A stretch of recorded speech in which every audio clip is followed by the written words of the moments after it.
Martin, my man. You alright, my brother? Yes, thank you very much. Good to see you. What's happening? Good to see you, bro, man. I'm a fan. Are you? Fucking awesome. Well, you've been doing it a lot longer than I have, brother. Yeah, I've been doing it a long time. Well, Mark, that's what I was going to ask something about with you, Mark, because I didn't know what direction you wanted to take this chat. But like myself, I'm a bit like you in a way, but I'm not. You know, I talk about fucking anything, mate. I'm not really bothered. You know what I mean? But one of the things with me is about the self as well as about like the importance of you know, fucking counteracting all the programming and all the shit that we've been given. You know, you know, it's quite simple. You've got to go in. Yeah, this is it. So how can you thought the outside world if your inside is all fucked up because of past trauma, which all of us have, man? We've just been tortured since day fucking one, brother. In it, bro. Torture ongoing, man. This place is fucked, and we're supposed to just make believe that everything's okay. You know, we robbed of everything from our get-go. You know. So, like, you know, this is what I wanted to ask you, bro. And obviously, you've just answered my question. You're the same with Ina, but like at the same time, you're exactly right. This is the other side to it, isn't it? You know, we're constantly just fucking used, raped. You know, I've done all this recent research with the workhouses. You know, tried to show that because I didn't think like the average person don't know that they were born in a fucking workhouse or an asylum. Well, I say to my missus, you're a lunatic. She was born in a lunatic asylum. I was born in the workhouse, bro. I was born in a workhouse, and then it became St David's Hospital. Yeah, 50 years before, it was a workhouse where people went to work and die.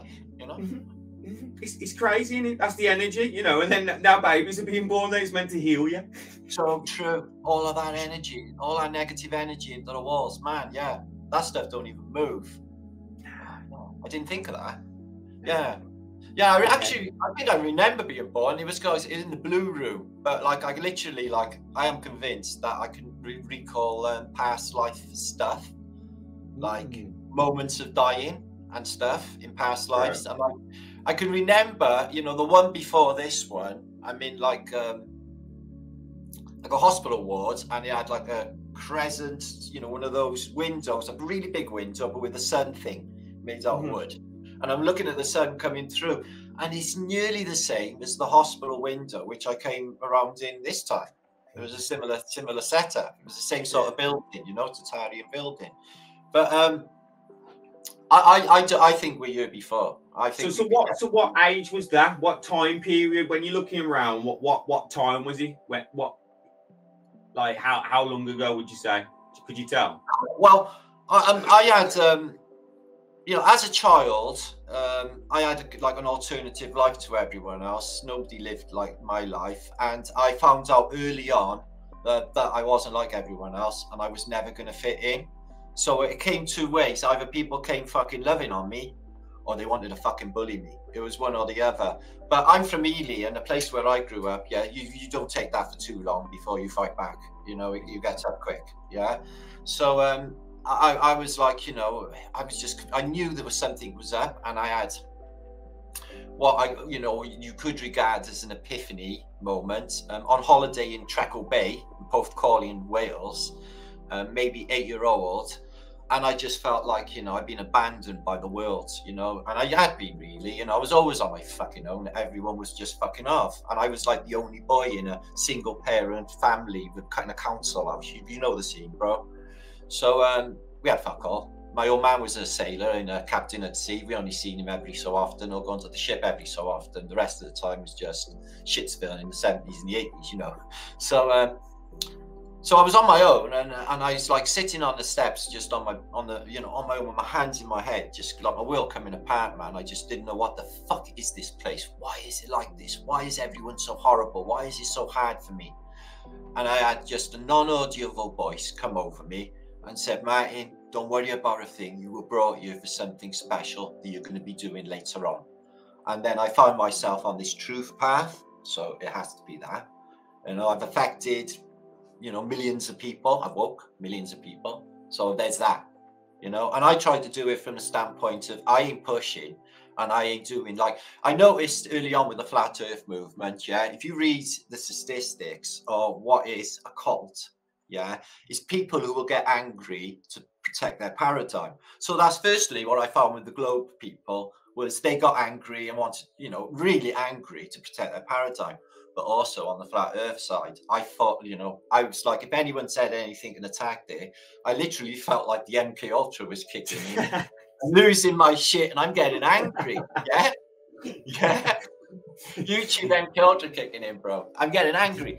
So I've realized that now, right? You know, years later, that, you know, I still now and again find that, like, you know, my heart rate starts to increase and I start to get a bit pissed, like, at certain things. But only this, yeah. This place is that we're in at the moment is, as you know, it's not a love-based society, it's a fear-based society. Everyone has got an automatic default to, oh shit, what if this happens? Oh shit, that could happen, don't they? Yeah. So what I do, even though in my own personal experience will be anything from what I project on my channel, I don't do any of that. So I avoid any culty things. You know, that, you know, if you've got like something to say, fucking say it. As long as you're not hateful and you're in love, you're going to be all right here.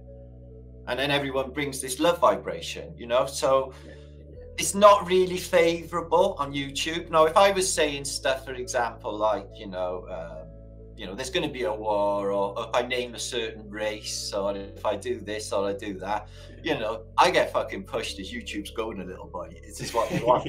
Hate, fear.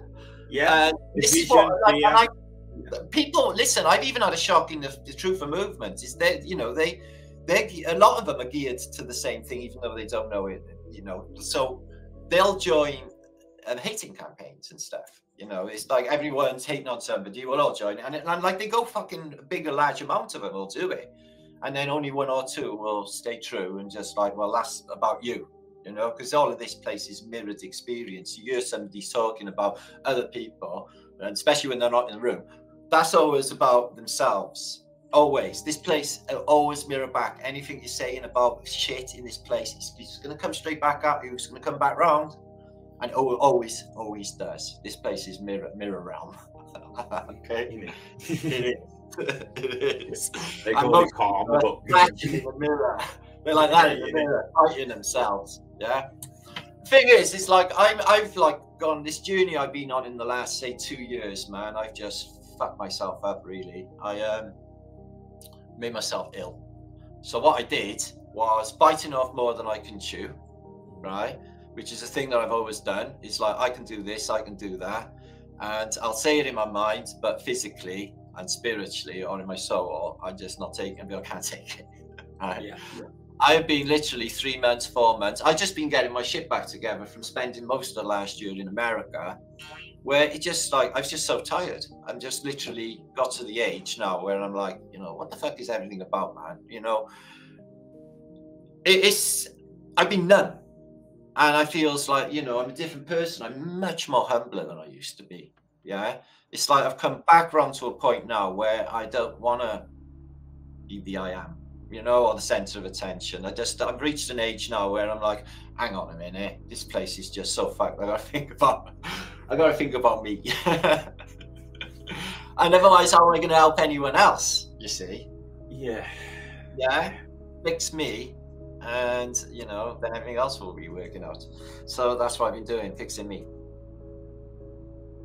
You know, we all got our different universes and our different life experiences. And, you know, I've noticed cultural differences. I've noticed environmental differences. So there's all of that to take into consideration. But at the end of it, you know, I know it's not a cliche to just say like a default of love, unconditional love, and everything else will just fall into place. But essentially, that's what we all need to be practicing, you know? We need to sort of let go of overthinking stuff, yeah? Keep it simple, you know? Because I know it's the stuff I've been thinking, it's just been the programming, bro. It's been all of this fucking matrix programming. It's like, is that thought even mine? Where did I just get that thought from?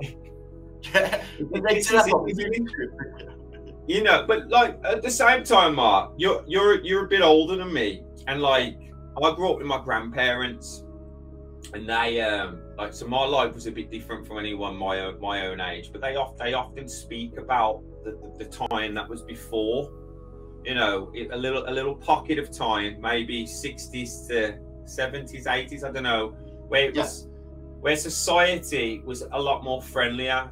My nan talks about how the pubs were key to this, and she speaks about when they took smoking and things, and it broke down the community, and how everyone lent, the neighbours used to, you know, that type of society. The streets I grew up in, every door was left open. Yeah. Basically, nobody had anything to steal. But if there was an old lady with left without Sunday dinner, they'd come across with the dinner wrapped in foil, ready for you know, anybody who never was up to cooking. Yeah, everyone was looking out for one another. The gardens were all well presented. It was a really lovely place to grow up. Yeah, and that's what it was like. Yeah, man, that community thing. And she's right. When they took the fags and you couldn't have a pint in a lift again or what have you. Yeah, and they all got like, you know, because my girlfriend here, she's from America, okay? She's from Texas. And she is, because she is seen like she's lived in you know, that was my first taste of liberty, going to America, being left the fuck alone to live your life, man. Yeah. She's like, you're living in a North Korean, like, kind of militarized society. I'm like, yeah, no shit. People who are in it don't realize it, but we are. It's that fucking bad. It's that bad. I know. Britain has been a test place for all this shit for a long time. You know, whatever rolls out in the world rolls out, you know, starter off here. And online is just coming up. They're testing in a shitload of American cities for the rollout, which is definitely coming for this universal income. That is down the road, and soon. That is soon. Never mind the cashless society, the universal income, where everybody will be on the same amount of money, depending on, you know, how much they live on. But it's that, you know, like, you know, Schwab, you know, fucking everybody will have nothing and be happy about it, you know, scenario. And they make it increasingly difficult for anyone to get out of this country now. We're on an island, as you know. But I'm telling you now, to go to Europe, you need a visa. So you need strict, you know, so anybody's got any form, they ain't getting off the island. That's that. Right? So, and it's the same for America as well, the stringent checks and everything. And they make it hard work to travel. So everything will be a cacophony of clusterfuck from the moment you leave the house to the moment you get to the journey. Journeys are deliberately made to be unfavorable. Yeah, nothing works. Nothing works. So, and if you try to go off grid, like a lot of my friends have, some of them have gone to Portugal, they're living okay. Some of them have gone to the north of England and just gone in like fields and lived out. I got another friend who lives on a boat to get away from, you know, pressures of society, so to speak, to be, you know, what does it take for us to just be left the fuck alone and just live our lives? This is the point, isn't it? It's just like 10 types of crazy all the time. Oh, you know, are we supposed to take this shit? You know, it's just, But it's so accepted, isn't it? It's just so accepted in that you walk around and everyone else is okay with it, mate, generally. That's what she's I'm crazy, and you're crazy for saying that that's not right. Do you know what I mean? We're the nutters. It's mad, but... Bro, I does activism now and again. I does a bit of everything, as you know. So after my last in September, I did a gig in Bournemouth, and then we did in the Botanical Gardens, got together just to do some activism on the streets. What people think. 90% were really rude, really rude. I would do anything to protect the paradigm. I thought we have got such a long way to go here, you know. It's like, you know, in Matrix, I often say, you know, when it's Agent Smith in it, it just it's just a defense. All of it. Yeah. It's bang on though. It's bang on. And not only that as well. Do you know when he unplugs and he takes him through the streets and there's that lady in the red dress bit, and then because he's not in the Matrix, they want to attack him. They want to get him. Well, this simulation or whatever it is, it knows stuff, right? It knows your emotions, it knows your feelings. It taps in, man. That's why this breaking pattern and doing shit is so important, yeah? So you can't keep tabs on what you're up to, because for some reason, it interferes, okay?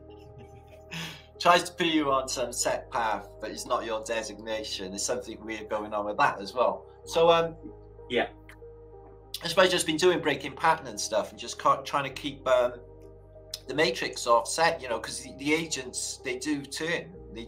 I'm like, because of like flat Earth Britishness, you know, I'm attacked a lot. Yeah, I bet, mate. I bet.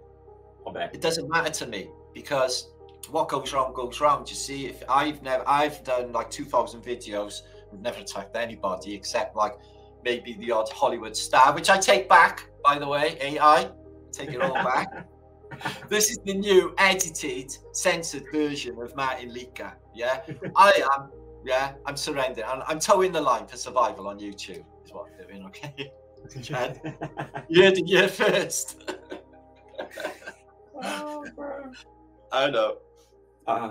Yeah, I've just took my training for my strike. I had it back in November. I thought it had gone, and I went on there and I looked, and it said something about training. All this time it's been on there, so no wonder I've had no subscribers join or anything. Training, that would have. You've got to be treated like a school kid, and you have to do a training thing, answering, about like, do you understand what bullying is? So what do you think though? What camp you coming from? Do you sort of in regards to like flat Earth? No, like obviously you're like coming, you're getting your philosophy, that is number one here, and that's something that I was doing from day one, Yeah. I'm coming in the whole talking about what the shape of the Earth was, which I'm not really that bothered about, and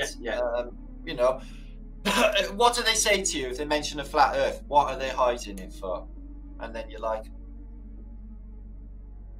well, there's about 100 answers that I could give you right now. There's so many reasons, but if you get down to it, my attitude, I think the way I'm coming from, it's love, bro. It's just literally love. It's teaching a way of actually, it's a multi-dimensional. I practice non-duality, but at the same time, I suppose I've got to show the duality, the programming, or the manipulation. Pardon? No, so I have to show them the shit, but then at the same time, I actually want to show them the way. So the way's inner, the way's love, the way's the self.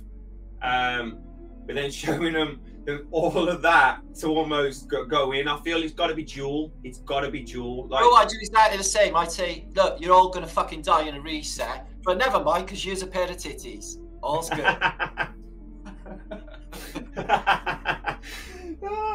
See, that's what I like about you as well, because you like a laugh. You know what I mean? And a joke. Laugh, bro. This is it. My granddad was an absolute joker.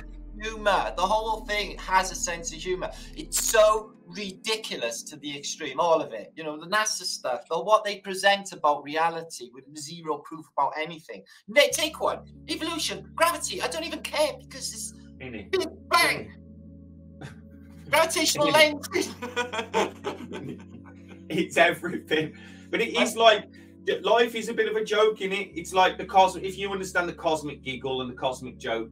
Yeah. In the end, when you understand it, you gotta like laugh at it here. It's just like them sages. They're sitting on a Tibetan plateau, right? High as fuck on life. Yeah, they can literally do magical shit, manifest what they want, but they don't need that much. Giggling them to yourself. Why is it called a laughing Buddha? Because he's laughing his clouds over everyone, going, yeah, you're running around wanting to attain things that you just don't even need because possessions possess you. Get all that shit right down. I'm looking to like just cut all my, because I've been like hoarding shit for years. Yeah. So it's like all just like collecting dust I'm finding. So that's not good. So no, but you do it. Don't you? On your journey as you travel, you collect loads. I've got crystals upon shit, but I don't need them. I'm not materialistic. I don't idolize them. Well, my stuff's like that. You know what I mean? My stuff's like that. I got like hippie stuff like crystals and plants and speakers and the stuff you need to get by in life. music appendages everywhere. And crystals, like crystal balls. So, yeah, man, I've got one of them there. Well, I've got a black one as well, but I got a few of them. I collect one. This one's brilliant. It's like a little Taurus field in the top, similar to. Oh, that's sick. Yeah, that's sick. I've got what? Everything, as you've explored everything, because on my journey, mate, I went for everything. Do you know what I mean? I don't know about for you, Madame Blavatsky, philosophy, then to Toltec dreaming and Carlos Castaneda, then over to India to Ramana Rashi, Hinduism, the Vedas, You know, but I loved all the weird shit I did. I was crazy Krishna conscious at 17, 18, 19. That's all I was doing. It was mantra every day. Sat in parks, having mantras. But I did have an experience. It was like 18, not long before I went away to sea, probably about 2 weeks before, where I'm just doing the mantra, and all of the sound fell away, and it just sounded like I was hearing like 10,000 monks in the same time as me singing. I could just hear loads and loads and loads of vibrations all singing at the same time as me. Not so much a voice, but vibrations of loads of energies. And I was overcome. I had all the hairs, all of the spirit blown away. So I always thought that I was definitely something in that at that time. I even had a bag of Agita vibrate on me, man. And I'm like, Steve, check out the bag. He's like that. He's going, it's vibrating. I was like, no, the whole book was just shaking, vibrating. Yeah, I know. It was just craziness. Where was you in the park when that happened? I was in Catay's Park, sat by the monument, the war monuments, just cross-legged, shirt off. It was getting warm. It was coming into summer on my own. It was like no one really about, and just like I'd been maybe doing it for about a year or two up until that point. So I was pretty good at cancelling out and getting. I was quite accomplished at it. And then like it started, like I could remember my last thought being the song just fell away. That was my last human thought, and then it was just blank, and it was just that all with me at the same time. But I couldn't do it for very long because it was too overwhelming. I was like crying, the tears and the emotion behind it all, and the realization that there's more going on in this realm than just me. Yeah. So was that like would you say you experienced God, or you experienced consciousness, or what? Consciousness. Yeah. That's cool, bro. That's we're all this minds in this place, all this, but that's all there is here is consciousness. Consciousness, if I was to hazard a guess, would be the computer software, the mainframe for this. But it's just sorry. I have to see religious followers as God's interpretation, as my version of consciousness. So when they say God, I see consciousness. When other people say a name, I try to relate back to my understanding of it, which is hard. But I can kind of do it. Well, I'm still in two minds actually about the whole thing. Like, the interpretation of this reality, pointing towards a simulation, etc. over. Yeah. I've been steeped and been reading Christian mysticism since an early age, and the whole thing with the saints and Archangel Michael and all of these things, although they could be just electrical forces in the matrix itself. Yeah. But and their names would suggest it. I still think that there's something in it. Now, I've seen the devil. I've seen it in people. Yeah. So it's some sort of like possession, like the Smiths, when they just go evil as fuck on you. I've seen it, but I've seen people hide it too. But I've known them to be like fucking really bad people, but they just hide it so well behind a smile on their face. So if that side exists, then the other side exists, and that would be transcendental beings, mystics, holy men, the real thing, the things that carry the message and the learning forwards, out of the way of all of them, whatever they are, bad energies that try and fuck with us on a progressive path of bringing it forward for the evolution of consciousness, bro. We're trying to find our way. At the moment, we're like all in a dark room going bumping into one another, and the energy has dropped in consciousness. The golden age is when we had a golden sun. This place was fucking scintillating. The color, the energy, the antiquity. They can't build anything now like they used to build. The creativity was off the radar. So consciousness is going down, but that's okay, because it needs to go there, because in this reset that we're already in, and we're going to have to go through, okay, the flip side, when we come to the other side of the reset, is consciousness will reach that stage again. We will be at that stage. And maybe even in this lifetime. Not everyone is going to get killed in a reset. All you have to do to get everybody killed, right, is bullshit some narratives on the internet, or say on the news that we just got invaded by aliens somewhere, but it's on the telly, here's some pictures. or you know, there's a war, there's a terrible war just kicking off, there's bombs being dropped, look, here's some terrible pictures, or here's a huge tsunami, look, here's some terrible pictures. As long as people will be, you know, programmed like that and all the conditioning, then they will turn on one another and they will do the job for them. Yeah, because they're all scared. Yeah, You know, shitless. So that's what we got up against, you know. But I'm not saying that could, you know, I'm just saying that people are empty in the moment. They don't know which way to turn. You only got to walk around British streets to see the state of people, bro. this is what I feel like my roles here, mate. It's to and other people it's to show almost the way. When I had my awakening, kind of, which is different to yours, but mine was in a park. I was told by a voice that I would be a shepherd and I would guide others. So my journey, if I can just touch hearts and show other people that they don't have to fear, you know, there's a way to just overcome all of this. That's a job done, because that's all I feel they need. That's all I feel they need. The only armor they need is themselves. You know, if they empower themselves in the right way. The way the Britain, you know, it just comes at you, and the way that it's structured for us, you know, is they're keeping everyone in fear of homelessness, fear of this, fear of that. This is the way that they got the British people, and you can see it on their face. They're just shitting themselves for what comes next, and they're struggling as it is, you know. And what is the worst thing about it is they do everything from consent. You know, they don't even have to do any of the shit that they're told to do and being bullied into doing by the television at all. None of it. So it's heartbreaking to see. You know,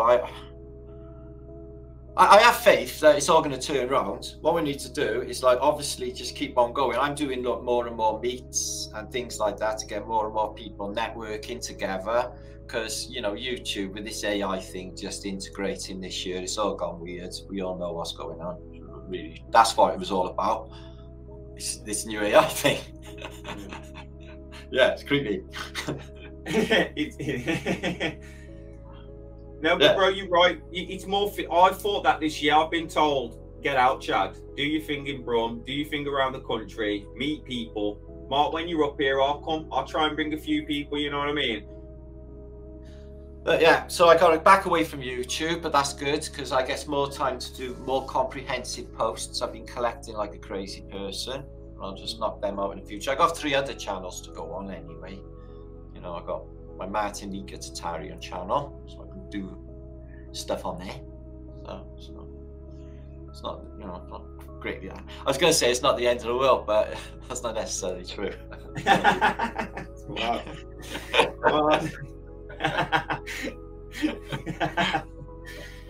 It's, you know what? It's good though that you can be like, you can know that truth and still be fine about it. That's power. Do you know what I mean? So, but yeah, but like, you know, I don't believe that, you know, people who are getting, you know, trying to gain spiritual perfection and on this path, you know, if anything like a giant tsunami did come, I am almost convinced that we wouldn't know anything about it, man. Our souls would just be taken away from this. Yeah, I mean, we would just be, you know, either going through it again or released from it, because there's more than this reality. I can assure you of that. These dreams will tell you that. Where'd you go in your dreams? That's a VR within a VR, man. And it gets deeper than that as well. I've had dreams within dreams. It just gets crazy. But this is it's like a Russian doll scenario, in it. Fucking within. It's fucking mind-boggling, isn't it? It's like, yeah. But yeah, the consciousness is the key. If you know, I've been self-realized since I was little. I knew I was a soul living in a body, and I recognized that as such. You know, I never went, you know, I didn't even understand what science was trying to say about the way the human body, you know, exists, you know, and they don't recognize consciousness, do they? They say, you know, it's all, you know, automatic motor learning responses in the mind, you know, that just do all of this shit. Yeah, so I'm like, I didn't even know that. I just knew that we was, you know, souls in this place. And plus, when I was young as well, I realized that I, for some reason, because of my thoughts, I could make them into a reality. So then I was like, oh, okay, so I've got magical powers then. So when I got to my teens, I sort of took the piss out of it a bit and see how far I could actually take it. And then what happened was they took my magic wand away from me. Whatever, took my magic wand away from me, and I lost my mojo for a bit of a time, maybe 20 years, of trying to grasp back where I was before that point, when I was in such a high state of consciousness, and then flopped right back down to get her to it all over again, game of snakes and ladders. And then coming up to 2015, after all the worst things you could ever imagine happened, all my worst fears were realized. So I had that out of the way. No, what's next? Couldn't even give a fuck after all of that. So then with this new spirit for what I do, truthing, and helping people more than truthing, because, you know, what worries me, it does, because it upsets me as well, is just to see the people getting lost on the internet, and just like, you know, they invest all of their soul, and I get really upset, and it affects all of their lives, their families, and everything, from, you know, some stupid belief system, you know, because all is belief in this place. And so what I was hoping I would do is just keep it real, you know, keep it reality. And what I'm proposing, I'm just showing you the evidence for in antiquity, all Asian cultures, yeah, talk about reset. Even fucking Shakespeare tells you about, you know, this comet that came in and reset the place. You know, there's just all of them, all of this, you know, the Tavistock will tell you what this place, you know, all of the contemporary music. Mark, you only have to look at creation. Nature, it does the same fucking thing. So like, if you look at nature, it does it, so everything repeats itself, everything's micro macro in it.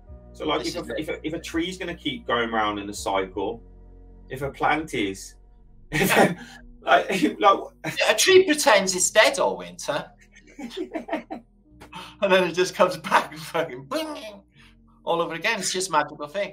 But this reality, the perfection, is what gives it away, really, because when you get down to fundamentals and you see like the Fibonacci sequence and the perfect mathematics that is structured in this place, and you can see it exhibited in the human body, the year, and the tortoise field nature in people's hair and their curls, and the waves in their hair of their, you know, the extension of their magnetic fields, their animal magnetism. This, you know, they don't talk about magnetism the way that, you know, the way they should, as the science of the old world. Everything is electromagnetics, magnetics, explosion technologies, but magnetics, if we can, you know, when you shift your vibration, yeah, it's noticeable to other people. They're looking at you like, you know, what the fuck is with that cat? Why is he even happy?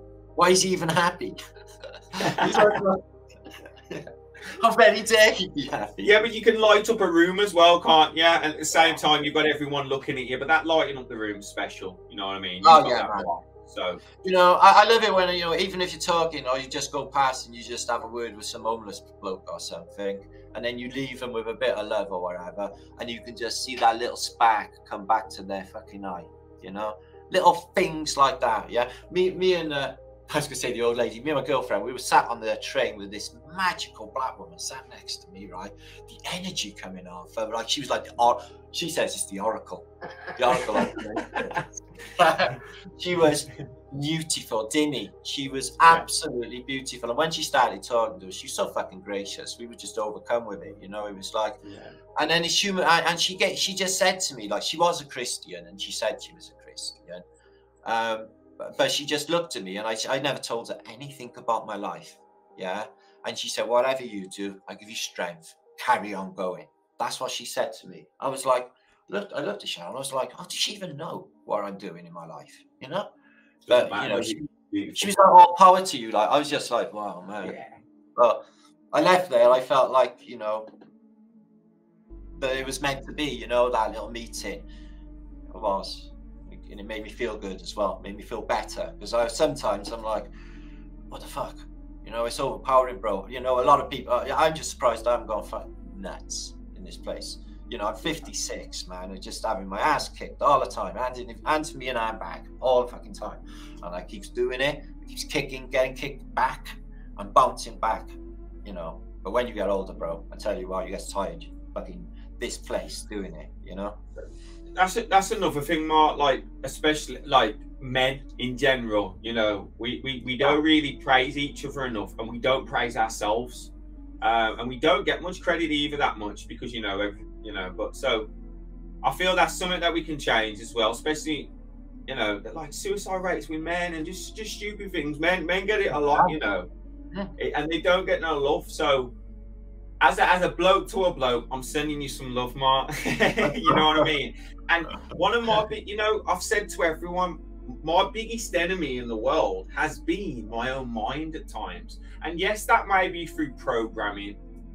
And I can blame other people and everything, but it's yourself a lot of the time. And then that same thing that's in you is in other people, and it's just reflecting all this time, and it's through something higher. I do like extreme stuff to sabotage myself, bro. Sabotage my life. Yeah. Just to get me off a path that is like I'm on, but I don't feel that I should be on. If that makes sense. It's like imposter syndrome, innit? Is it imposter syndrome? You don't. That's what they're calling it when you don't feel you should be there. All right. Well, yeah, maybe that then. I get into that. If I'm uneasy, and the thing is when you're on a path you're supposed to be, say a journey you're supposed to be, everything just runs along swimmingly, and all the people you meet is beautiful experiences, yeah. But if it's something you're not meant to go on, yeah, what I find in my life is everything will go to shit from the moment you realize. And then you just know, it's like, why did I just go home? Because I'm not meant to do this thing. And I will be stubborn, I will go through the motions, yeah, I will like tear my hair, I'll have a really bad time, get to the other side, and I'll be like, yeah, why didn't I listen to my voice in the beginning and save myself all that? Yeah. But you gotta do it, bro. You gotta do it, because, yeah, you know, like, if you ain't got the tough and the hard, yeah, how are we gonna learn? How are we gonna learn? And people like, you know, guys like us, yeah, it's just like, we learned. learned. That's what I wanted to talk to you about, Mark, like the upbringing you had and what character you are today. Because everyone says to me, like, about who I am and everything.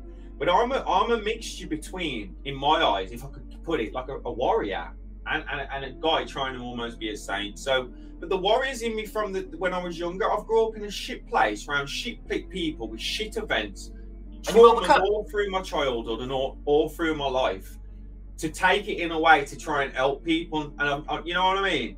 And but if you didn't have that experience, you wouldn't be able to help them, because you're not talking through experience. It's like, you know, if I'm to talk to somebody about drug addiction, for example, yeah, I could give them good fucking advice, and because I've been there, I know about these things. I know about most things because I've been through most things in this life. So I'm completely, you know, all of the you know, the parenting, the death, the fucking all of it. Even further back, man, things were really gnarly. I'm from a British fucking city in the 1980s. Can you imagine things that people get up to?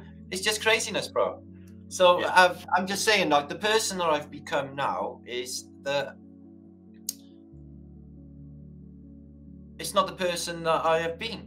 You know, you put on an act to get through life. I like cultured, nice, easygoing things. I like beautiful things. I like beautiful people. I want to learn. I want to be true to myself. I don't want to be tricked. I want to be, you know, I want to be loved, genuinely loved, you know, that sort of thing.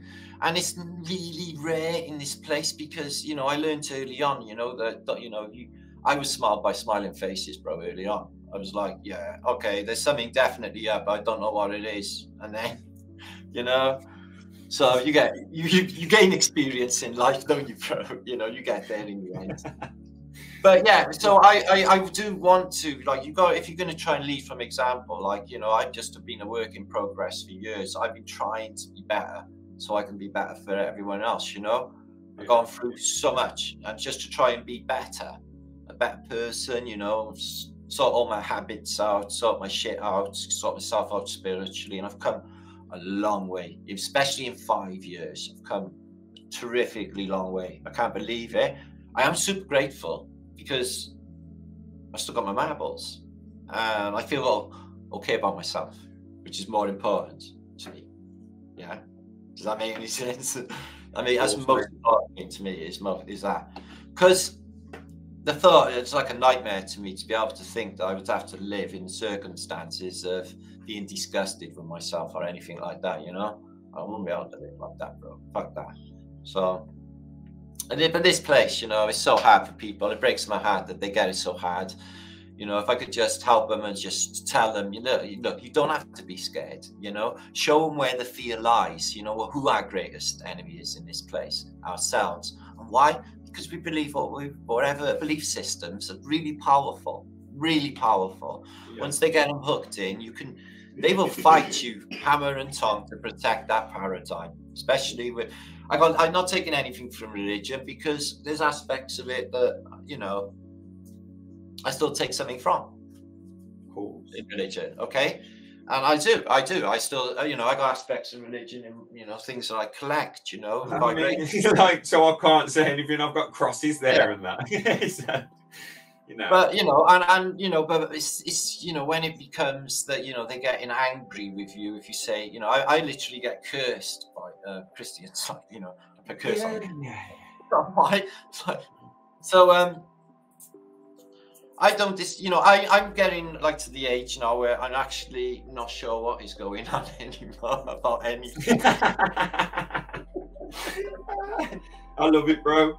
The more you go down the rabbit hole, you know, but fair play for keeping your hat on, because it seems like you've gone very far down, bro. So yeah, I had, but I kept my happy hat on, and I kept the vibration up for the community, and then that will mirror back, because there's a lot of shit that goes on. Yeah, I've been through a lot. Just over the last few years or something, it's just been clusterfuck. Our YouTube life is crazy, but I've got my magic wand back, my magical powers, but I'm not using them at the moment. I'm storing them, okay, for helping others as well as myself, because I got like, I actually don't fancy being on the street myself, so I'm going to be like being myself as well. Yeah, 90-10. Yeah. So, but I'm going to be magic. So, do you want to explain more about your magical wand? Yeah. Well, apparently, if I intend stuff and think about it, like, enough, and I make it true in my mind, even if it's not true, I will lie to myself and I will make it true by the power of belief system. That shit comes true. I mean, it's the never-ending story. I mean, I could draw a picture on this, okay, like a destination, okay, and with my intent, yeah, I will be there if I wanted to go there. It's that sort of magic. It's you just set it, you make it happen, and it happens. It's magical powers. We all have it. We all have it, but it's the fine tuning, because you've got to be specific, you know. And most so how people, did you lose it? How would you say you lost it? Well, I was in a really bad relationship for a long time, and it was just an abusive relationship, and I was involved in alcoholism. I was fucked up as well, and all I ever did was like just struggle, work, one job after the other, struggling to bring up the kids, you know, to Scarborough, till they were all old enough, and just doing that like until she died, basically. But it was this place that did it, you know. So yeah, so it's like that for most people in Britain, like, bro. It's just that sort of thing. That lifestyle is tough. It's tough for people in Britain, and it has been. But yeah, I see, like, you know, hope, though. I really do. In these meetings that we have, and there's a lot of white people online, although they are like they are easily swayed, and they do run off on hate campaigns occasionally. They can be shepherded, Chad. Okay. Yeah. You know, it's just not preaching, is it? It's just telling them not to be scared. You know, what are they scared of? Everybody at the end of the day. Dying, is it? I think, yeah. I don't know. I think it must be. But like, that's what, I'll be honest with you, Mark. The first thing I ever tackled in my journey was death, because I was scared of it. There was something about attachment on. Was it more the death of loved ones or yourself? Yeah. It was the death of a loved one. I was scared to lose my nan, and I just thought, I've got to do something about this. I've got to like learn, and I did. And then I realised, like, it's all okay now. I can smile a bit about it. Don't get me wrong, you still got to grieve. No, I know. You know, but it's not. Some people carry something, and it ruins their life, the whole life. They could be carrying that 30 years. And I'm not saying that you can just forget about things, but I feel the British way of handling grief is very poor. It's not understood right, and we have to carry so much, and it pains us, hurts us, cripples us. It probably gives us all the diseases we get. You know what I mean? Yeah, it is. It is. All of that is what, you know, like illness is that, isn't it? It's depression. It's bad vibration and everything. And I see like British people, they got to keep doing commemorations of their dead relatives every year or so on Facebook. So we can all feel sad again and feel that pain again. It's like, no, we don't want to feel that. Yeah, no. Yeah, I like funerals myself. I think they're awesome. I like the bouncy castles. They're the best. You're a rather fun one, bro, it seems. You know, I don't know. I just think we should celebrate what was been. I just appreciate life, man. That's why I try and live for now. I lost my mom and my granddad. You know, I look after my nan. I've had my hurts. I've still got to lose my nan, a big hurt. But my mom was on my birthday, and that just went smacked me. But that led to my awakening. That trauma did. So. Same here. You know, bro, it does, doesn't it? Push me to write, push me to write books, push me to just do whatever I could to just, you know, express my. What was yours, if you don't mind me asking? What was your death that pushed you? Well, what happened was I was taking care of my mother, a bit like you're doing with your grandmother. She had really bad dementia. But while I was caring for her, and she weren't too good, but we was, you know, she was super close. She was my best mate. My wife, she was in, you know, in her house, and she was dying as well. And so I was going back and forth looking out for him. And then in 2018, first of all, like my miss, I was with her 25 years, Mo. She got rushed in, and then basically they just said, "No, man, her liver's gone. She's going to be dead in a week." And then he just gave a nil by mouth, and then she was gone. And then, like, literally a week later, my mother's in hospital with pneumonia. She died. So I was my two best friends, and it was 3 months apart. They both died, and I was always with them. They were my family, And when they was going, it was just me on my own with my son then, but he was already grown up, and that was it. Everyone was gone. All my friends was dead. Or most of them was dead. There's only a couple left now, a few left, and most of them gone through drugs or drink. And my family went, and so I didn't. At first, I was angry, and I was like a bit like running the vengeance thing, going with, "All right, I'm going to have you motherfuckers." Well, I was just like, these chambers of death. That's all they're doing is nil by mouthing them in there, and they're just popping them off. Which is essentially what, you know, was going on. But then a year later or 2 years later, you know what happened? They would never have survived that anyway. No way in a million years. So I was grateful by 2020. I was thanking my lucky stars and thinking, thank fuck for that. So so then the way of dealing with it, instead of going nutty, was to work. So I just threw myself into my research and my work, and I managed to focus on that alone and shut everything else out. It's like a form of mental illness, if you like. But I crammed a lot of stuff in a short period of time, and some of my best work, there's no doubt about it. You know, some of my best deco. When that's happening, is it almost like this automatic fucking thing that's pushing you, like you're on some God-wide consciousness wave, and you look back, you're like, how did I do that in that short amount of time? Is that where you feel you get your best work, that type of stuff? Bro, you have no fucking idea. It is an absolute miracle. I have been a fucking superhero. What I have fucking survived to do absolutely anything, even post a video. I guess, like a lot of fucking shit and torture in my life, and I'm telling you now, even to just do a normal production is a bigger effort than you might imagine. So how I managed any of that in the past, and did all the research and writ everything down and got my 2 books out and all of the rest, I sit there and I try to imagine to myself how I managed that, and I always come up with the same answer. Fucked if I know, because I don't even know how I did it. I haven't got a clue. I thought so. That meant I knew you did.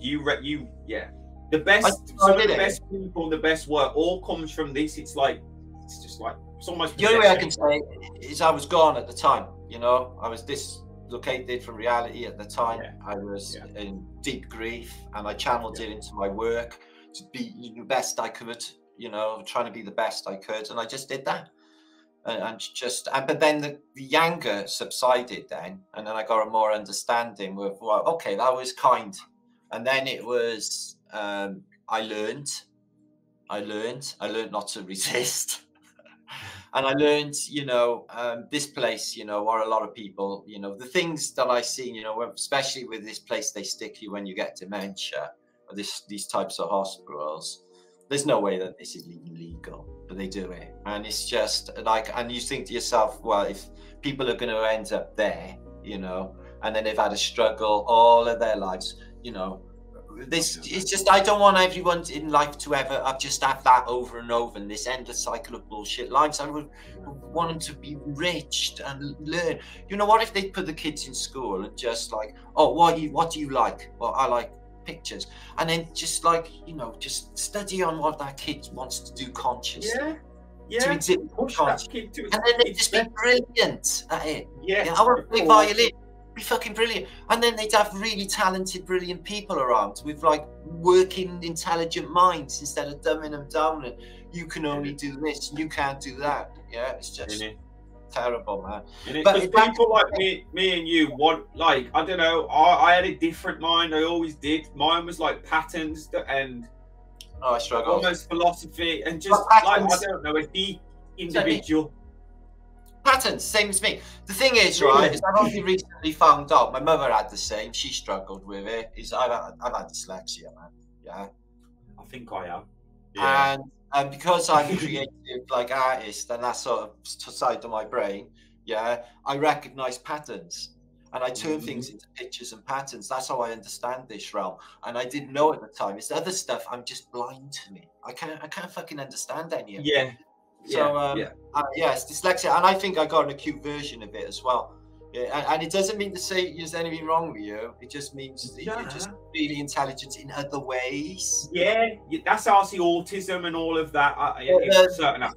But they don't really cater for that sort of mentality in society. It's all this fucking materialism and right brain bullshit, you know. What? So we're not wired like that. Yeah. So I definitely think I got it. And my mother definitely struggled with it. I've struggled with it all my life, you know, not trying to make sense of every fucking thing, and just only with patterns, repeating patterns. Did I learn? Yeah. I used to almost get picked on for that at points. It's like they used to say, the teacher used to love it, but they used to say he only can recognise patterns. It's like, but laptop. But that's later on in research. That's where the research comes in, and it's seeing all the links, looking from a multi-perspective patterns. Whatever they did, they made it worse for me because I remember I got taken out of class in junior school, and they're like, "Oh, you've got reading difficulties, and you've got to go into this class with this psycho teacher called Miss Cox." And she used to have us repeating words at high speed around the table. And if you got the word wrong, she used to smack you with a fucking plastic ruler across the side of the plastic ruler across your knuckles. So you were petrified to get a word wrong when you read it out. Wow. So literally shaking, and you had to read out a sentence. And if you got fucking word wrong, she was going to smack you. They sent us to the... So after that, like, and I noticed, like, I got really difficulty with reading out stuff. I add words. I take words away, and I say words that ain't even there. It's that, yeah. And I had it then as well, but it was not recognised, and I was punished like fuck for having it too. What did the letters flip for you and stuff? Yeah, they're like have me like and it'll reveal, and it like and numbers as well. Yeah, they flip a J and that, and I can read a completely different word to what's there. Yeah. Dyslexia, bro. You got it. Yeah. But I find that an ability. It's good. Yeah. It's like I use it, and it helps me with like just stupid things, like, you know, I don't know if other people can understand it. A lot of other people can't understand it. It's good abstract thoughts that somebody that was not wired like that would be unable to have. You know, this deeper understanding of consciousness that you have, you know, the way you see the world, you know, you know, they wouldn't even know all of that. So it's a gift. We're getting a gift. Are you left-handed by any chance? I ain't. I'm right. I'm right. I'm right. Yeah, I'm right. My brother's the lefty. Well, lefties are psychic. A lot of lefties are psychic, and also a lot of them are like, you know, creative artists as well. You know, that sort of. Yeah. My mum had 4 kids, so I think we all got a little bit of it. I got this part of it.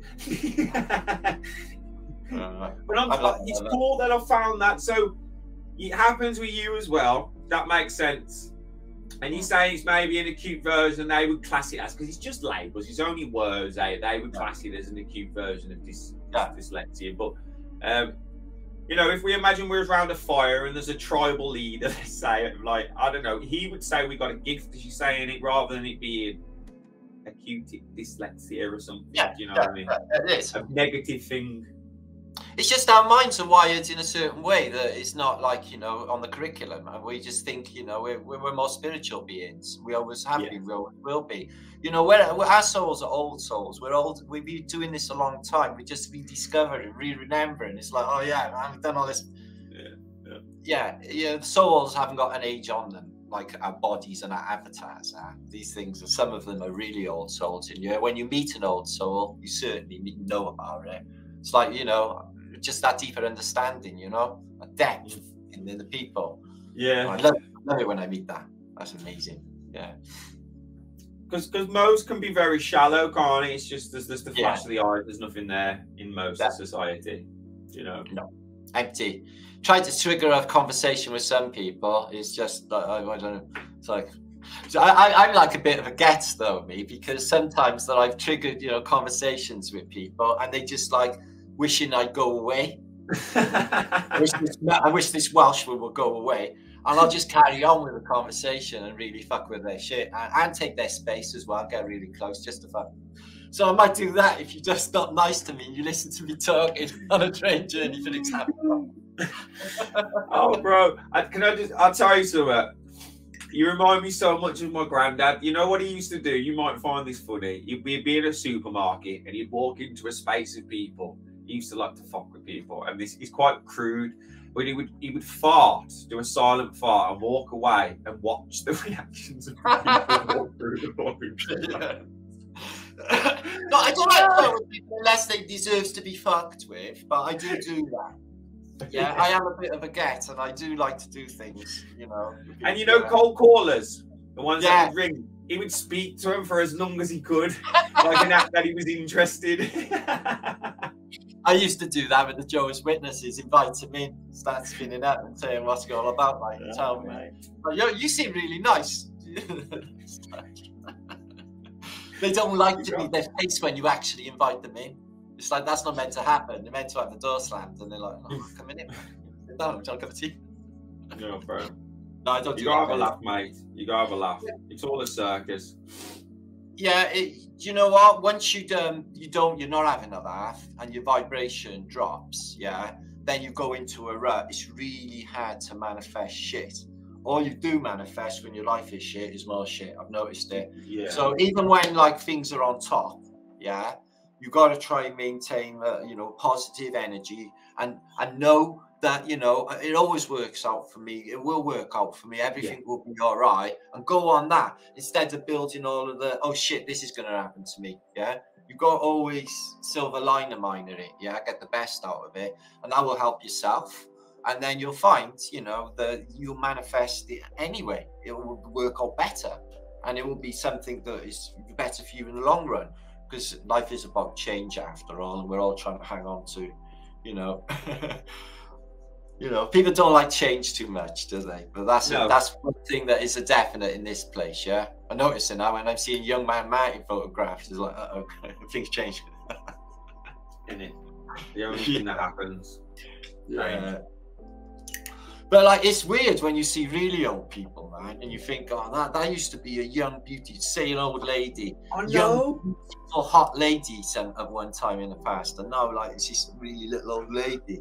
Although we're not taking anything from them, they're cute, like we love them. But I'm just saying, it's just how weird how we change. Isn't it? And that you imagine them as a baby. I think someone someone held them. They were like a little baby, and now they're like. And we come to this place hopeless, and we rely on absolutely everything in this place. Yeah, from, you know, animals don't do that. They come in here with everything equipped, all the download for what they need. Yeah, they got all of the information they need. We don't. oh no, we got to learn it. And then we get like taken off our parents as soon as they can into some place with complete strangers, usually weird Marxists or something, giving you all of their theology and bollocks. Yeah. That's what it was like in my day. I had a load of hippie teachers, bro. They would play guitar and sing like songs to you and shit. Oh, mate. Yeah, they used to. Yeah, your day was a bit different. I missed all the hitting when you were talking about that. I was in the 90s war, so they were allowed to hit us. But that, yeah. Well, I had the cane every day, okay, up until I left, which was when I was 15. I couldn't wait to get. As soon as my national insurance number was in my hand, I was out with it on a fruit market working. I had to get the money, bro. I didn't live. So they grabbed me as soon as I come in, even if I didn't do anything. Anything goes missing, anything happens, any shit, anything lit up, any fire, anything. It was me or my gang, okay? So I would have, he'd had like a load of canes in a board. Yeah, and this fucker had burns on his face as well, apparently nuclear accident or some shit. He was a psycho. So we had different widths of canes to hit you with, and the biggest one, he had like plaster of Paris or some shit, it's concrete, it's up or something. Fucker used to lift his knee up as hard as he can and just whack you, and he would give you 3 over it of each hand, right? Yeah, and then you're supposed to go off to the class and write when you can't even hold a pen. I used to walk straight out, go straight back over the woods. But they took me into the headmaster's one day, yeah, and do you know what the fucker did? Came me across my wrist, yeah, and that vein came up like a bubble. I looked at it, I went weak. I ran out of there, I ran all the way home to get my mother, yeah. My mother just didn't even let me have a glass of water, man. She just grabbed me straight back up to school, kicks his door open, goes in there. Do you think I sent in my son to school to be fucking beaten and tortured? What the fuck is that?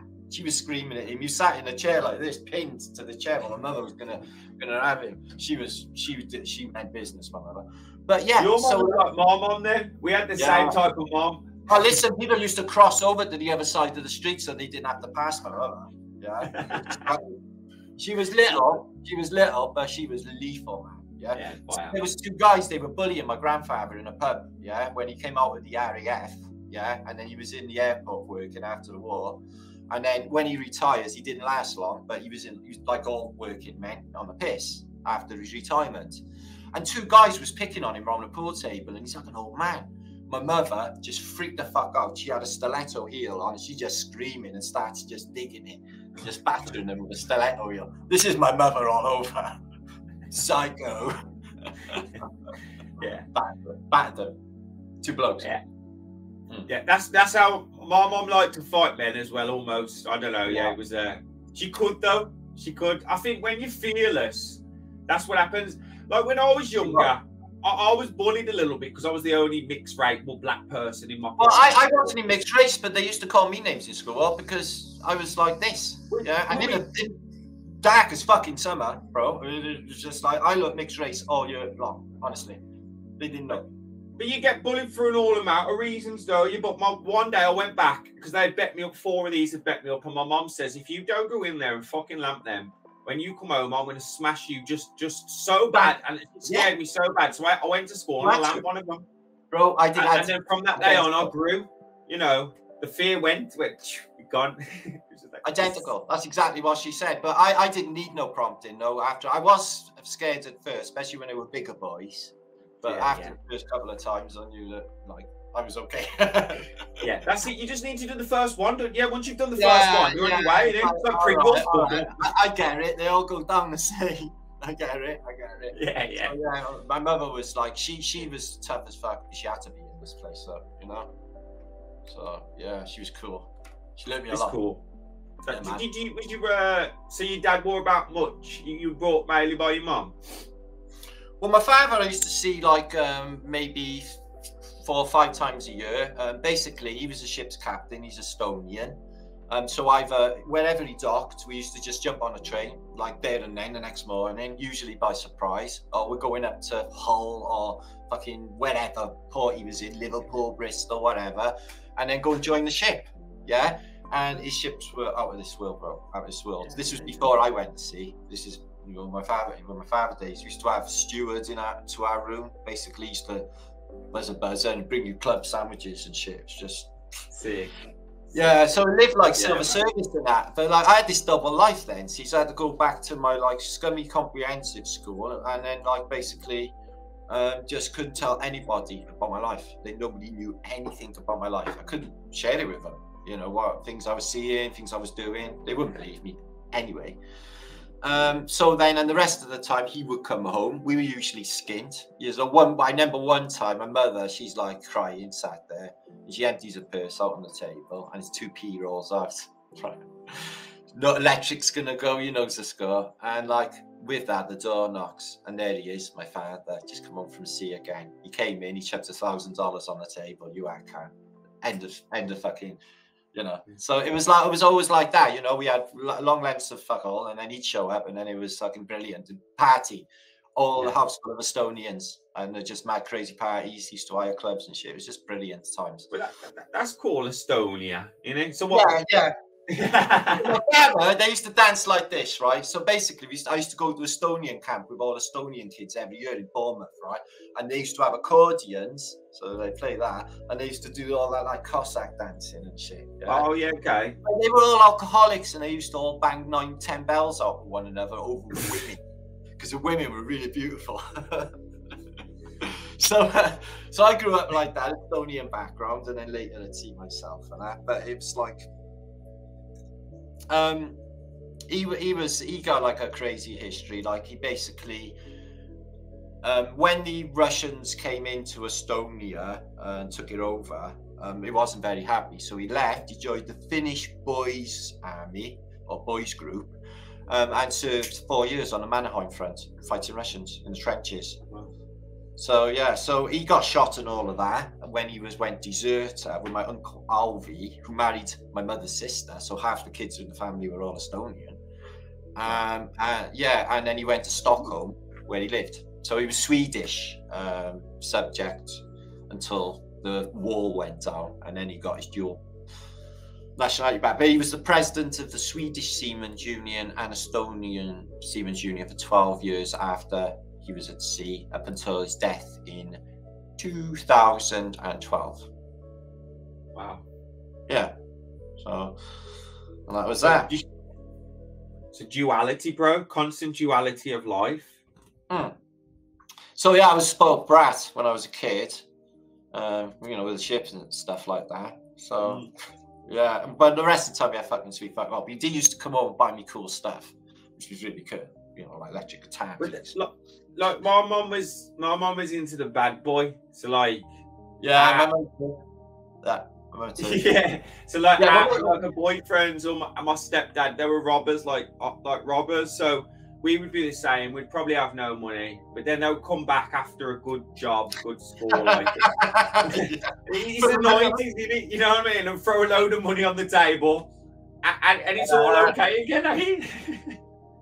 Oh, it was exactly the same. When my father wasn't at home, I think he was married anyway to a woman in Sweden. So my mum was a mistress, so she was okay to have boyfriends. They were usually, she had a strict criteria. They're either Americans or Germans. Or Danish. She's checked a few Danes in, or Norwegian. So yeah, they were all like not criminal type. My mother was terribly honest, so she wouldn't have anyone like dishonest around us. Yeah, which lasted me throughout my life, thankfully. So that was one good thing I got from her. She didn't like any of that, and I don't either. Never felt comfortable about any of it. You know what I mean? Nah, it all shapes you, doesn't it, bro? It all shapes your character and who you are. Like I never liked the amount of boyfriends my mom had and stuff, and the fact I was always saying I was upset all the time, and I would literally cry on it as well. I really hated saying it. It's like, when are you gonna fuck off? You know, do I have to make traps so you hurt yourself? Yeah. You know, but it seems like our lives is they cross over a lot in different time periods. It's cool. I reckon the more we'll talk and get to know each other, bro, there'll be even more. Yeah, Chad. Yeah, it's good speaking to you, bro. I love the consciousness aspect that you're thinking coming from. You know, once we do that, it's tricky though, because basically, like, I'm a man, so I don't like to talk about emotions, and I don't like to talk about traumas either, or bring them up in a conversation. Yeah, I find it really awkward. I find it difficult to do. But like when I like do, and then I say them back, then I shock myself that was me, and I had to be fucking enduring that. I shock myself when I say it back. Yeah, it's like shit, and I've just lived on that all my life, you know. Yeah. You know, and it shapes me as well, like you said, the things that we're all the same. It's a man's, it's programmed to us. It's developed from such an early age. Boys shouldn't cry. Boys can't do this. Boys can't do that. And we just lock it all in. And there's nothing wrong with having trauma and talking about it. Don't get me wrong, I felt weird about, and I do at times too. But I try to make it a space where I open up, and whoever's talking to me knows that I'm vulnerable in that aspect too. I'm not like here to hurt you in that. You know, you can almost put your defense down, say I'm going to shoot you. I'm the same as you, bro. You know what I mean? If anything, I'm going to give you an hug. That's it. You know, it's hard. It's hard, but I've got to lead the way around my people. And I feel you've opened up today, mate. I feel you've talked. I have. It's been tricky. Like I said, it's been really frustrating, you know, the way the things go. But I know I got to stick with it.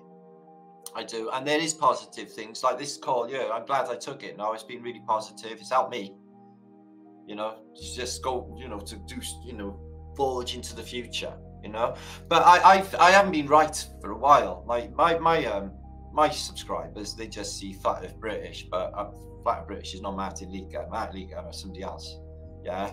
I do get, like, you know, because people treat it like you know, like a TV station.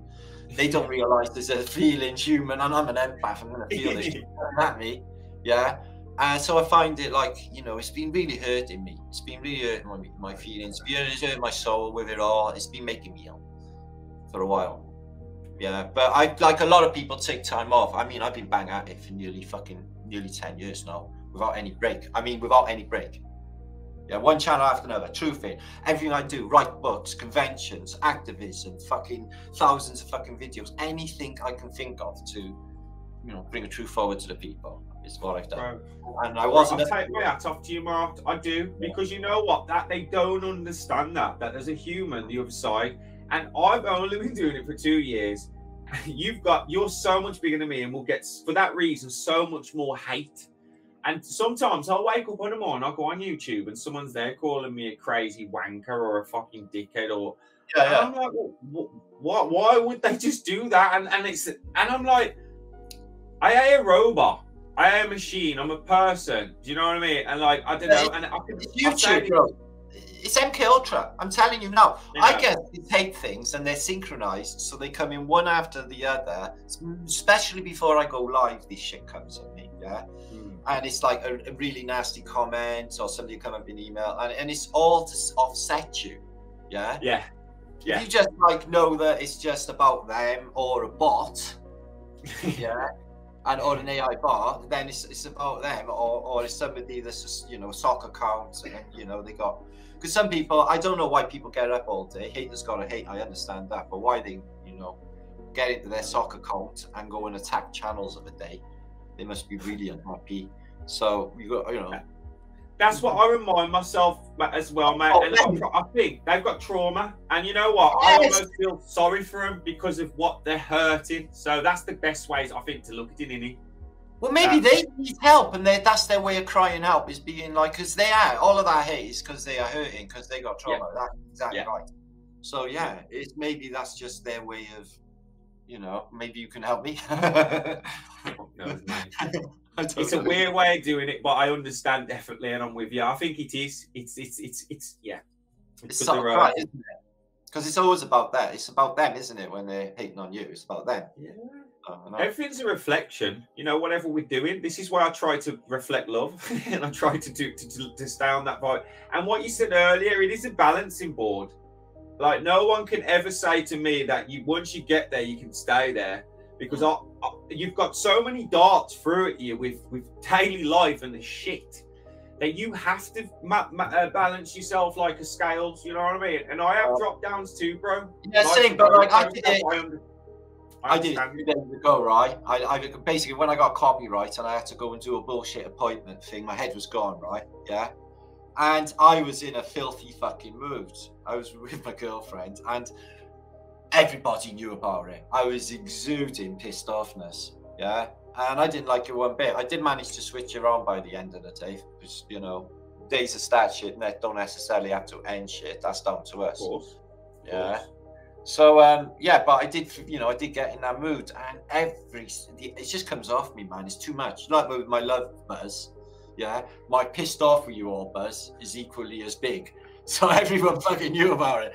So that's not good. So I can't really exhibit that, and it gets unnerving as well. Like it might kick off or something. So yeah. So it sounds like you've got a lot of fire, brother, and it can be taken in two ways, and I'm exactly the same. I'm an Aries, and I've got so much fire, and that's from my trauma that I've transmuted, and I use it in a creative way. That's what I do. But at the same time, you know, I'm the same. We're human, and I have moments where I fucking flip the other way, and it takes me a while to come back. But because of my awareness and everything, I do quite easily. Back in the day, I would have no control of it. It would take me days. Hey, bro, I was a legend. I had Cheryl with me back in the summer. Back in November, bonfire night. We goes to see Macy Gray in town, right? And as soon as we got to the door, right, the security guard wants to fight with me. He's like, "You ain't coming in here." He's giving me all that. I got his bucketing down with rain, and he wants to. He's like, "No, he's just fucking started." So I had to basically go and join the queue further down, get away from him. Yeah, it's like, and I'm like, usually I would be thinking about, right, I'm marrying you and all that. And I literally turned it all around. I thought, right, I'm going to submit. I'm going to say, okay, you're in charge. I submit, and I did it. The guy went deer in the headlamps. He was like, what? I said, yeah, man, I'm going to do whatever you say. I'm not going to do anything wrong. Flat thumbs, thanks. And he was like, he just didn't know what to do. He's like, go on, mate. It's like, because we really wanted to see Macy Gray. Fair play, bro. Sometimes you got to flip the script, didn't you? Yeah. Yeah, you know, it's like, you know, I'm not big at turning the other cheek thing. I could never have been, but that case, I really felt good about it, because he was like, he went home to Mr. Sadwanker, and I never. So, you know, this is it, bro. Yeah. That's it. It's the same. It's the same. Like I had to have a bit of a meditation about these YouTube comments, and I said to myself, I said, well, Chad, why are you doing this? Are you doing this for the opinions of other people? No. Are you doing this because you're spreading your message and your truth? Yeah. Do you care what other people think? No. And I went through all these different questions in my mind. I said, you know what? Fuck it. I'm doing this for me. If someone comes on and calls me the biggest name in the world, you know what? My mind's already called it me anyway. I've already fucking had it said to me by someone else in my own mind. So fuck them. You know what I mean? They can call me everything. I'm speaking my truth. That's it now. And so now they come in and I like try to even joke with them, or I just fucking ignore them because like I don't give a shit. I take this out. Well, I don't. So this is what I've done, right? A couple of days ago, right? I posted a picture of Anne Frank on the beach. You know, Anne Frank. I thought that. I liked it. I thought it was hilarious. So, like, it looks exactly like on my mother, right? And everyone's saying, like, yeah, 100% your mother, bro. Yeah, man, like, the likeness is uncanny. It's like, well, yeah, I'm a 40-year-old Jewish girl. So I play with it, yeah. But it is uncanny. Maybe I'm a reincarnation of Anne Frank.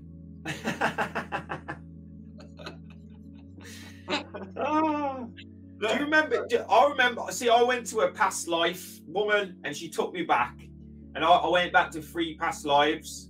One was on a farm, in like it seemed like, I don't know, and then one was I was a soldier on a ship, and I got shot in the stomach with an arrow, and I died.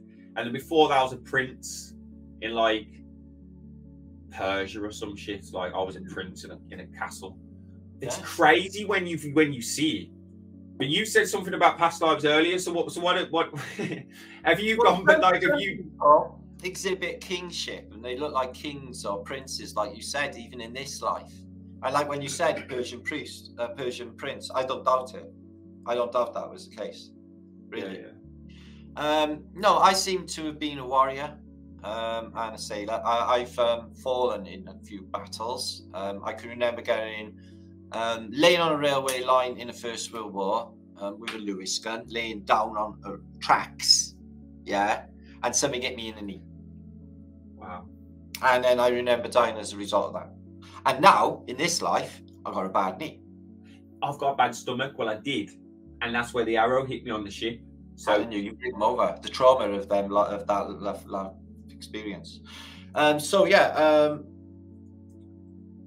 So what other ones? So you seem to have had, you've had more than 3, maybe. You remember quite a few. See, I can't remember anything like further back than that period. I can't remember anything Victorian. I can't remember anything from the old world, like Middle Ages, like you said. I did have a series of dreams when I was on an older type of tall ship. But these are more like memories rather than dreams from my previous life. Yeah.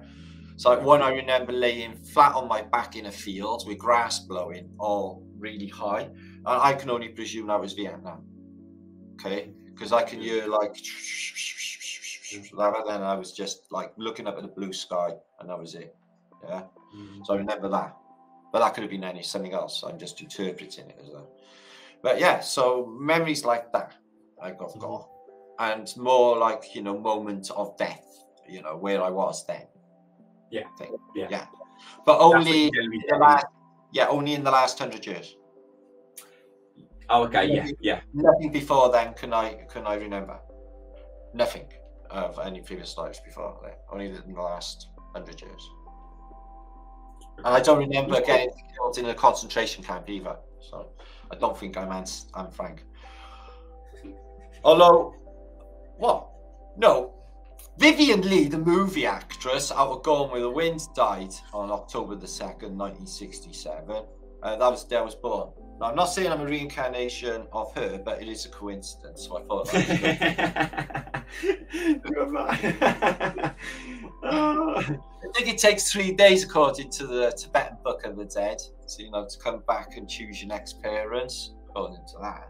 So I was wondering what I'm going to do, like, you know, when you like die, yeah. So yeah, I don't think I can actually be able to go through like a religious ceremony, aka go into a church thing and all of that. So I want more like funeral. What? Like... Yeah. So when you die, you're supposed to have a funeral, aren't you? Yeah. And they go in a church and do all like hymns and stuff, and then you go off and they bury you in the ground and everyone cries and shit. Yeah. Yeah. See, I'm not digging any of that. I'm not digging any of that. I'm thinking more massive speakers somewhere. Yeah. Ooh. Like a festival, like a festival, like a little Glastonbury. Yeah. There you go, isn't it? Yeah. I like that. Pumping our bass line through the whole thing. We all got a bit of drum and bass in. You know it? Something like that. Yeah. And what will make it even better is if I join the party. Yeah. Zombie Martin. We have to do a pre-recording of you, Mark. Let me make it for you. If you need me to come back and do if you need me to come back and do a presentation and stuff, I'm quite happy to do that and explain my topics, so to speak, on my work, which is vast, by the way. Yeah, Matt. Today's just been a wicked talk with you, mate. Yeah, I didn't know where I didn't know where we was going to go. I was a bit nervous in a way. I know you're a lot bigger than me. You know, I like talking. I like to talk with you. I like this. It's what I need. But this is it. This is. I think it's felt perfectly. I actually think, you know, this is what it should have been. I was wondering what it was going to be. I thought, should I let Mark talk about all what he does, or should I try and ask him about my videos? And I feel it's just been natural, mate. It's been two men talking. It's like two mates, like, all of that stroking one another's ego. He said, don't wash with me. I don't do it. I like to be like, meet people for the real, you know? Yeah. And me, bro. Yeah. And it's nice to talk to a UK bloke as well. I think that's we've just gone. Yeah. Your girlfriend that you're with, did you meet her when you went to America? Just have you been with her longer? No, I've known her years. Cheryl, yes, yes, yes. Say hi. Say hi to Cheryl. How are you today? Nice to see you. Nice to see you too. How are you doing tonight? I'm good. I'm really good. I think this has been amazing. This is what I needed as well, just to talk with a mate. Well, you know what I mean? Well, I kind of noticed that y'all both were getting into a little bit of therapy session with each other. Yeah. So I think it's been therapeutic for both of you because, I have found that the culture and the way of life here is really difficult, and it's not like that in the states where I come from. We don't know how good we have it. Y'all have been through so much. I mean, through everything, all the trauma and the things you experienced here, and just getting your story out and talking to each other has got to be beneficial. When we were in school growing up, they did paddle some, but I mean, the things that happened to y'all just in early school, trying to learn, especially for people who are more intuitive and creative like you and Martin, it was just brutal. And then you push all that down, but it still affects your life in all these ways. And so I think talking to each other has really been helpful for both of you. Yeah, it has. Yeah, I thank you, Cheryl. Yeah. Thanks, there you go. Thanks, Cheryl. Lovely, Cheryl. You sound lovely as well. You've got great radiant energy there. And it sounds like you've been listening and you've summarised everything up perfectly. Cheryl's got her own channel, front row seat on YouTube. She's got her own channel. She's interviewed some super interesting people over the years. Tom. Oh, okay. I'll definitely subscribe. Yeah. Yeah, definitely. Yeah, she does content. She does she's a great philosopher. She does philosophical studies and studies on consciousness and the inner work. Yeah. Would you talk with me? Would you yes, talk with me? Would you talk? Sure, I would talk to you. Yes. Yeah. We'll have to schedule something. We'll have to just again, and even Martin, all three of us, if you wanted to come into a universal conversation where we can have a female perspective as well. Oh, well, sure. I'll give you my perspective. I'm not sure if it'll be that one, but it'll be something along those lines. But you should come to the meetup on the 14th, 15th. 14th. What is Friday, it? I don't even know. You should come join us. We could all have a good sit-down talk and maybe get some more therapy done. Definitely have a beer, maybe, yeah? Yeah. Listen, my pub is like awesome, brother. Listen, it's my gaff. Yeah. It's an area I've just lived on. I know everyone in there. It's my shit, basically. So no rule. Gonna make sure you're connected. The writing's on the why you doing karaoke and stuff? You bad boy. No way. Oh yeah. Because that's awesome, mate. Is that like on what night's that on? Is it a weekend? No, it's a Friday. It is. It's a Friday the 14th. No, the 15th. 15th. Yeah, Friday. Of this month. Of this month. Oh, yeah. Next Friday. I'm there. I'll bring my missus. I'll bring Jess. All right then. And we'll have a drink, and we'll have a bit of a party. I want to go on the karaoke as well. I love to sing. Okay. Well, you're in. Okay. Don't need tickets, so let me just come, bro. Okay. Yeah. And well, hang on. I do like a little flatter day thing. You can even talk if you want, but it's very, very. Everyone's just hugging and having a drink, and it's 4:20 outside, and it's my local, and they got a big, massive system, yeah, with the screen, so we all does karaoke. It's fucking awesome, bro. Exactly, bro. Yeah, man. Yeah. Me and my crew, they're all awesome, my peeps. Honest to God, they're funny as fuck. All of them. They're all characters. There's not enough characters. Yeah. It's like a proper eclectic mix of characters, man. You see nothing like it. It's all about the characters, mate. You don't get enough of them anymore. No, you don't. There's just so many different characters, and they all click together, and they're all into different things. It's just brilliant. Yeah, mate. I'm so. Guest of honor. I'm so happy I messaged you. I didn't think you would do the talk with me for a start. I thought, I'm going to try. I'm on a wave at the moment. Everything that I think at the moment, Mark's happening. I feel like I'm a master manifestor. I didn't even consider it twice, really. I just said, like, yeah, fuck it, I'll do it. And that was it. So I did it. So that was it. Boom. It was just there. Yeah. The universe. But I'm so glad. I feel like I've met every time I speak to someone, there's a brother. But bro, you're on a different level, brother. Like it's like. Well, I've been doing the thing for a lot longer. That's all it is. This is it. You're an inspiration. Do you know what I mean? Like obviously. Imagine in another 10 years what you'll know by then. Do you think about that? This is it. So I'm new in the game. Don't get me wrong, you know what I mean? Obviously, I did all my research before. I spent all my 20s really in books and meditation and everything. But every single day, I'm learning something new. And that's the beautiful thing. And the connections is the most important thing, I feel. It sure is. This virtual thing is just, it's not it, is it? So, Nah. Meet people. Can't get a hug when you're like on the internet. Nah. Have a dance, man. We have a dance. It's about energy. You know what? Like, do you reckon? I had a belly dance for the last one. It was brilliant. Have you saw the videos of my nan? You and is it Cheryl? Yeah, Cheryl. Yeah. What there's a video of me and my nan, and she loves to dance. It's called carpool. If we could, I don't know if you can. I bring my nan. Yeah. There's loads. Yeah, of course you can. You should be safe. She'll just be dancing. That's like, if that's what it is, and hugging and talking to people. She's just the most beautiful person you've ever. Okay, I like because she's had an aneurysm. You know, she ain't got a filter, so she'll just talk to any. She was like that anyway, but like more so than ever. Well, she'd be a top man. I'll be like everyone else. You know, it'd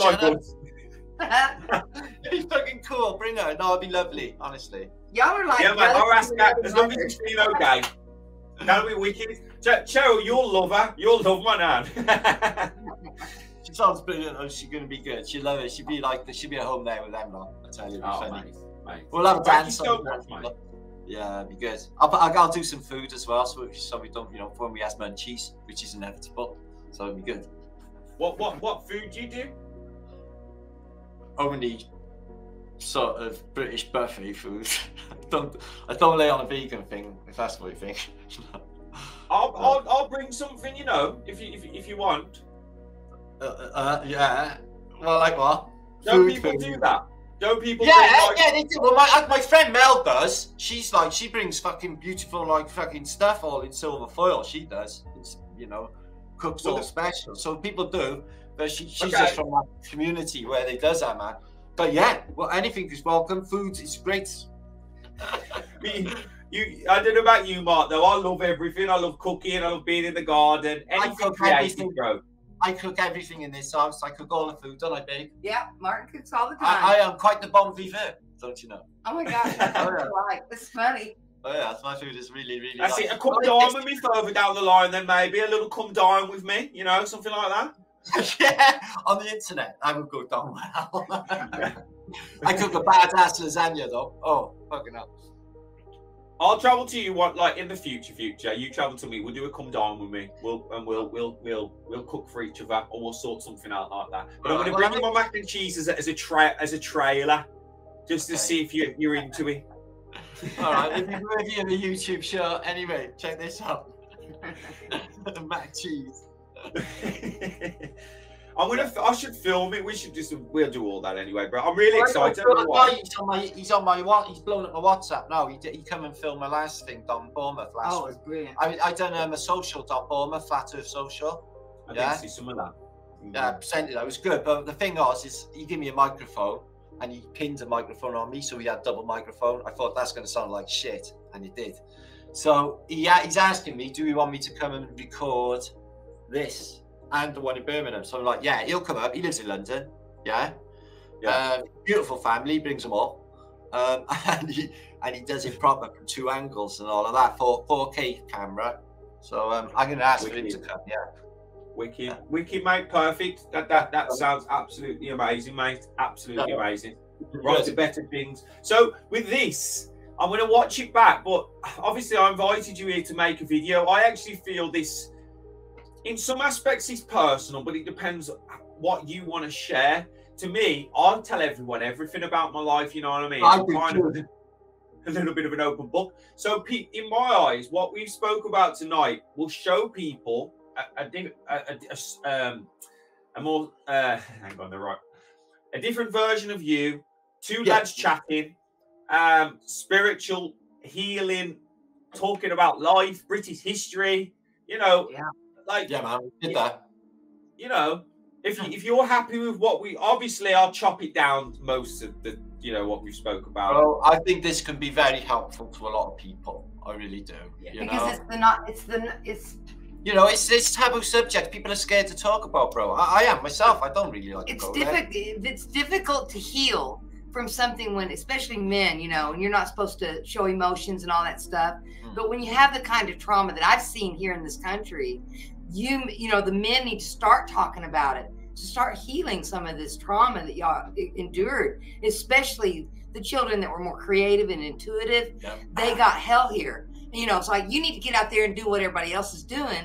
Well, if you're a sensitive and intuitive and more creative, you can't do what they wanted you to do. And then y'all were just attacked over it.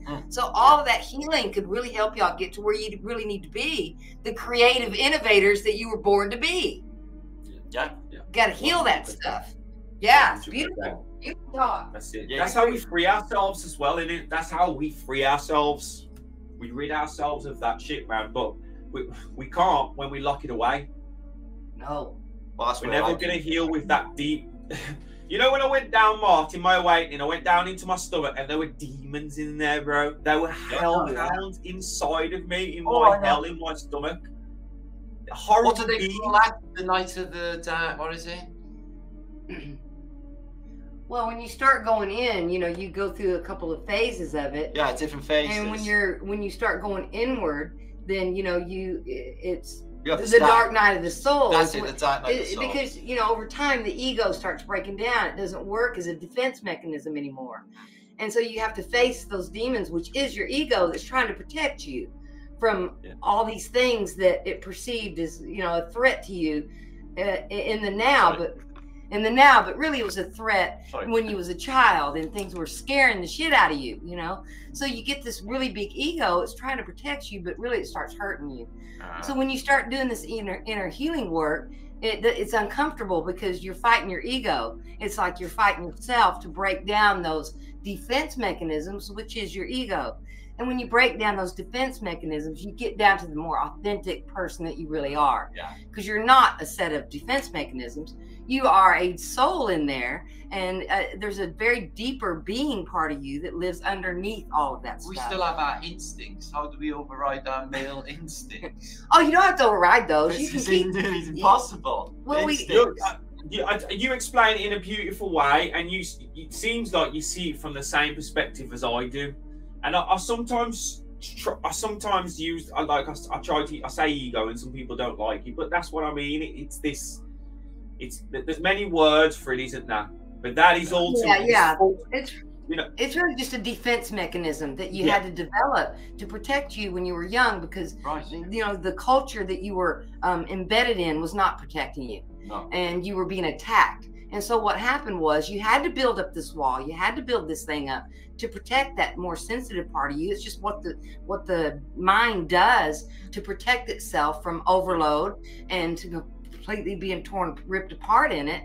But what happens when you get out into the world, you're living your daily life, all of that gets in your way because it's trying to protect you from things that are normal in life, and you don't need protection anymore. You're not a child. All the great things, it protects you from them. It shelters you from them a lot of the time, doesn't it? This mechanism that's built actually stops you getting love, actually stops you getting all these beautiful things. Yes, and it stops you. Yeah, and it's just a defense mechanism, and you can't be who you are authentically when you interact with other people, and people can sense that, and then they feel fear, and they don't know why. But when you're more authentic and you just be your crazy soul self, because we all are just a crazy soul here in this fishbowl. Want to go, oh, what's going on? Everybody has these quirks and all these differences, and we're all not the same. And so it's just being able to get to who you authentically are and just be that. And you can't do that with this defense mechanism out there controlling your world. But once you get to that authentic place within you, then you can make a true, honest, real connection with other people that is not just a superficial, veneer thing. Oh, how's the weather? It's more of a deeper connection. It's a deeper connection of how are you? How are you feeling today? I want to be with you in the space where you're at. And once you get past that ego stuff, you can get to those deeper connections that we all are yearning for, because that's all we need really is these connections with other people. Is what sustains us here. Yeah, I agree completely. It is, isn't it? It's love. It's love. It's connection. That's Yes. what we're all thinking. And you And know, we're all reaching and grabbing for it. Give it to me. and then fighting it at the same time. Yeah. It's a crazy But thing, isn't this it? healing work is beautiful, and I think it'd be an awesome direction for y'all to go in and do a series of talks about it. Because I had talked about that. it's so important. It really is. And it needs to come out and talked about. Positivity is not popular on YouTube. No, but like I don't think this is positivity, Mark. I think this is realism.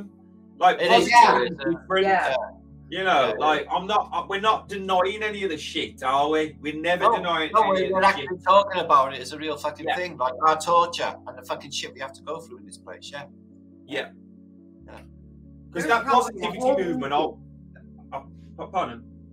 There's probably a whole legion of you guys Oh God, yeah. that were just creative and you know, more intuitive, and you know, the label of dyslexia, I think it's just you really more right brain. That's all it is. Intuition, creativity. Yeah, yeah. You have a sensitivity to things that you know, people who are Sense more, of humor. yeah, sense of humor and all of that. You know, and it's just there's a whole legion of y'all who were just tortured in this. Y'all were tortured in this system because you wouldn't fit in the mold, you know, and you weren't recognized. And it was about a third of people think in these different ways. And I think that if, you know, more people could heal that went through that, especially here, my God, they just tortured y'all. They were hitting you and you know, just abusing you and shaming you in front of other people. Yeah, man, they did that to And, people you now. know, My ear pierced, man. Yeah.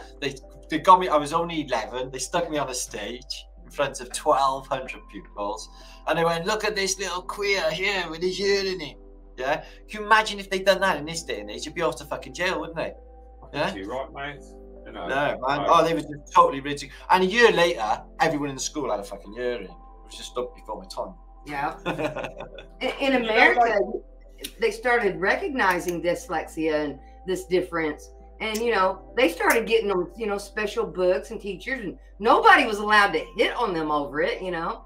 Yeah. So it's like, when I heard these stories from Martin, I was like, well, no wonder you read It's not it. recognized. It has just been recognized, but it hasn't been passed. So. Yeah, and it wasn't recognized. But that's probably one of the reasons both of you are gravitating towards the work that you do, is, you know, looking at things in a deeper lens, and also doing and the reading that y'all did, because you were just trying to correct this thing. Research, man. You know, as you're, you know, reading, and Martin's writing books, you know, you're like, no, I'm going to overcome this, you know, whatever I have, and I'm just like everybody else. Well, that's why, yeah, exactly. But it wasn't true. You weren't like everybody Well, I else. did do it. No. But in doing it, it was helping to heal some of that, you know.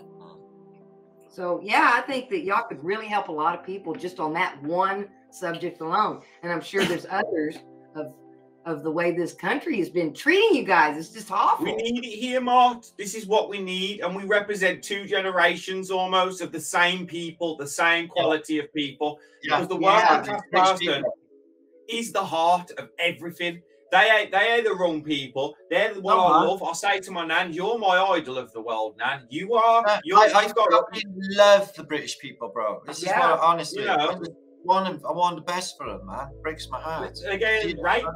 Like in it, they're just getting constantly from my nan's looking at the TV, the news, the radio, wherever we go, the shit gives to her every single time. I try to keep her on that good, but. I know. You know, it's but this is it, innit, bro? I don't know. We call fight that, can we? Like, I was lucky. My mother was like, she knew everything was bullshit. She's like, she go watching news. She go bullshit. Yeah. Do you know that woman? Do you know that woman off Catherine Tate that goes, "What a fucking liberty"? Yeah, love her. What a fucking liberty. She was like that. Everything was a lie. She's like, NASA. She said spacemen going. She said nothing. They aren't going nowhere. I was like, yes, they are, man. They're going into space. I was a total NASA fanboy. She was totally like, there's nothing happening. She knew. Yeah, she was way smart.